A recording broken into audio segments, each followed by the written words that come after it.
약보다 강합니다. 이 습관 하나로 혈관, 혈당, 피로가 동시에 바뀝니다. 오늘 이야기의 결론부터 단도직입적으로 말씀드리고 시작하겠습니다. 여러분이 매일 아침 무심코 마시는 물 한 잔의 순서와 온도, 그리고 타이밍만 딱 하나 바꾸는 것. 이것이 비싼 영양제나 병원 약보다 여러분의 남은 30년 건강을 더 강력하게 지켜줄 핵심 열쇠입니다. 하지만 이 순서가 틀리면 몸에 좋으라고 마신 물이 오히려 독이 되어 내 혈관을 공격할 수 있습니다. 오늘 이 이야기 여러분의 인생을 바꾸는 가장 소중한 50분이 될 테니 끝까지 집중해 주시기 바랍니다. 반갑습니다. 우리 시니어분들의 건강한 인생 이막을 진심으로 응원하는 삶의 지혜입니다. 여러분, 오늘도 아침에 일어나서 가장 먼저 무엇을 하셨나요? 아마 건강을 생각해서 미지근한 물 한 잔 혹은 정신을 깨우려고 냉장고에서 시원한 물 한 잔 꺼내 들이켜신 분들 많으실 겁니다. 아침 물 한 잔은 보약이다라는 말 정말 귀에 못이 박이도록 들으셨을 거예요. 그런데 여러분, 제가 방금 말씀드린 이 결론을 꼭 기억하셔야 합니다. 내가 평생 믿어온 이 사소한 습관이 타이밍을 잘못 맞추면 약이 아니라 내 몸을 망치는 독이 될 수도 있다는 사실을요. 우리 시니어분들의 일상을 한번 들여다볼까요? 눈을 뜨면 입안은 쩍쩍 마르고 몸은 천근만근 무겁습니다. 아이고 삭신이야 소리가 절로 나오며 겨우 몸을 일으키시죠. 이때 우리 몸은 밤새 수분이 빠져나가 혈액이 아주 끈적끈적해진 상태입니다. 마치 가뭄이 든 논바닥처럼 우리 혈관도 바짝 말라있는 것이죠. 그래서 우리는 본능적으로 물을 찾습니다. 그런데 여기서 아주 무서운 첫 번째 반전이 숨어 있습니다. 잠을 자는 동안 우리 입안에서는 무슨 일이 일어날까요? 침 분비가 줄어들면서 입안은 온갖 세균이 번식하기 가장 좋은 따뜻하고 습한 장소가 됩니다. 무려 수천억 마리의 세균이 아침 입안에 우글거리고 있죠. 그런데 이 상태에서 물을 바로 마시면 어떻게 될까요? 맞습니다. 그 수많은 세균과 밤새 쌓인 독소가 물과 함께 그대로 위장으로 그리고 혈액으로 흘러들어갑니다. 건강해지려고 마신 물이 아침부터 내 몸속에 염증 씨앗을 뿌리는 셈이죠. 이것이 우리가 혈당이 안 잡히고 늘 피곤한 숨은 이유일 수 있습니다. 많은 분이 나는 아침에 일어나면 바로 시원한 물을 마셔야 정신이 나더라고 말씀하십니다. 하지만 우리 몸의 장기들도 우리와 함께 나이를 먹었습니다. 50대 이상의 우리 몸은 갑작스러운 온도 변화에 굉장히 취약합니다. 냉장고에서 갓 꺼낸 찬물이 위장에 들어가는 순간 우리 몸은 비상사태를 선포합니다. 체온을 유지하기 위해 엄청난 에너지를 쏟아붓게 되고 이 과정에서 심장에 무리가 가며 혈관이 급격히 수축합니다. 혈압이 높으신 분들에게 아침에 찬물 한 잔이 얼마나 위험한 경고인지 아셔야 합니다. 그렇다면 왜 미지근한 물이 약이 되는 걸까요? 우리 몸의 혈액은 밤새 수분이 부족해져 설탕물처럼 끈적해져 있습니다. 이때 체온과 비슷한 온도의 물이 들어가면 혈관을 부드럽게 확장하면서 끈적한 혈액을 맑게 희석해줍니다. 혈액이 맑아지면 어떤 일이 벌어질까요? 췌장이 인슐린을 내보내 혈당을 조절하는 일이 훨씬 수월해집니다. 당뇨가 걱정되시는 분들이라면 비싼 약을 찾기 전에 이 타이밍과 온도부터 맞추셔야 합니다. 이것이 바로 혈당을 잡고 혈관을 청소하는 가장 안전하고 확실한 방법입니다. 우리의 몸은 하나의 거대한 연결망과 같습니다. 아침에 마시는 올바른 물 한 잔은 장을 자극하여 노폐물 배출을 돕습니다. 장이 깨끗해지면 면역세포의 70%가 활성화됩니다.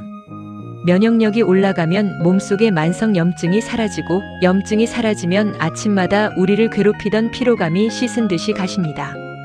결국 물 한 잔의 타이밍이 혈관에서 시작해 혈당을 거쳐 면역과 피로 회복까지 도미노처럼 긍정적인 변화를 일으키는 것이죠. 제가 상담했던 70대 초반의 한 어르신 이야기를 해드릴게요. 이분은 고혈압 약을 오래 드셨고 최근에는 혈당까지 높아져서 걱정이 많으셨어요. 무엇보다 자고 일어나도 개운하지가 않고 늘 몸이 무겁다고 하셨죠. 제가 딱 3가지만 바꾸시라고 했습니다. 일어나자마자 입을 헹구실 것, 그리고 반드시 미지근한 물을 천천히 마실 것, 마지막으로 식사 전 30분의 공복 타이밍을 지키실 것. 한 달 뒤에 그분이 어떻게 되셨을까요? 얼굴색부터 환해지셨습니다. 선생님, 이제는 아침에 일어나는 게 즐거워요. 몸이 가벼우니까 산책 나가는 것도 재밌고요. 수치로 나타나는 혈압과 혈당의 안정은 덤이었습니다. 하지만 주의해야 할 분들도 분명히 계십니다. 신장 기능이 많이 약해져 있거나 신부전증으로 고생하시는 분들은 수분 섭취량에 주의하셔야 합니다. 몸의 필터가 약해진 상태에서 너무 많은 물이 한꺼번에 들어오면 오히려 몸이 붓고 장기에 부담을 줄 수 있거든요. 이런 분들은 한 컵을 다 마시기보다 반 컵씩 나누어 마시는 지혜가 필요합니다. 건강은 남을 따라 하는 것이 아니라 내 몸의 소리에 귀를 기울이는 것에서 시작하니까요. 자, 이제 내일부터 여러분이 실천해야 할 구체적인 가이드를 알려드리겠습니다. 첫째, 눈을 뜨면 가장 먼저 화장실로 가서 물로 입안을 깨끗이 헹구세요. 치약 없이 칫솔질만 살짝 해주셔도 좋습니다. 밤새 쌓인 독을 밖으로 뱉어내는 과정입니다. 둘째, 정수기에서 뜨거운 물과 찬물을 섞어 체온보다 약간 높은 미지근한 물을 만드세요.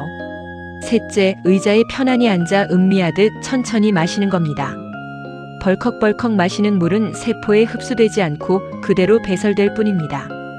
한 모금 머금고 입안에서 굴려가며 천천히 삼키세요. 넷째, 물을 마신 후 식사하시기 전까지 최소 30분은 공복 상태를 유지해주세요. 이 시간이 바로 내 몸의 혈관과 장이 깨끗하게 해독되는 골든타임입니다. 이 정도만 지켜도 충분합니다. 너무 어렵게 생각하지 마세요. 우리 몸은 정직합니다. 우리가 정성을 들인 만큼 우리 몸은 반드시 건강이라는 선물로 화답합니다. 나이가 들어서 여기저기 아픈 건 어쩔 수 없다는 말에 속지 마세요. 노화는 막을 수 없지만 아프게 늙는 것은 우리가 선택할 수 있습니다. 매일 아침 행하는 이 작은 습관 하나가 여러분의 혈관을 젊게 만들고 혈당의 공포에서 벗어나게 하며 저녁까지 지치지 않는 활력을 선사할 것입니다. 오늘 이야기를 다시 한번 정리해 보겠습니다. 첫째, 아침 물 한 잔의 결론은 온도와 타이밍입니다. 둘째, 입안 세균을 먼저 씻어내지 않고 마시는 물은 독이 될 수 있습니다. 셋째, 찬물보다는 미지근한 물을 천천히 마실 때 혈관과 혈당, 피로가 동시에 잡힙니다. 약이 아니라 습관입니다. 여러분이 오늘부터 시작할 이 작은 변화가 그 어떤 명약보다 여러분을 더 오랫동안 건강하게 지켜줄 것입니다. 지금부터 시작하셔도 충분합니다. 아니, 지금 시작하시는 것이 여러분의 남은 날들 중 가장 젊은 날의 최고의 선택입니다. 오늘 이 건강한 지혜가 여러분의 마음에 닿았기를 바랍니다. 이 이야기가 여러분의 건강에 조금이라도 도움이 되셨다면 소중한 친구분들이나 사랑하는 가족들에게도 꼭 한번 나눠주세요. 여러분의 공유 한 번이 누군가에게는 인생을 바꾸는 큰 선물이 될 수 있습니다. 삶이지의 채널을 구독해 주시고 좋아요를 눌러주시는 것은 제가 계속해서 여러분 곁에서 이런 진솔하고 유익한 건강 이야기를 전해드릴 수 있는 가장 큰 힘이 됩니다. 여러분의 활기찬 아침과 편안한 저녁을 위해 저도 늘 함께하겠습니다. 오늘도 내내 건강하고 평안하십시오. 감사합니다.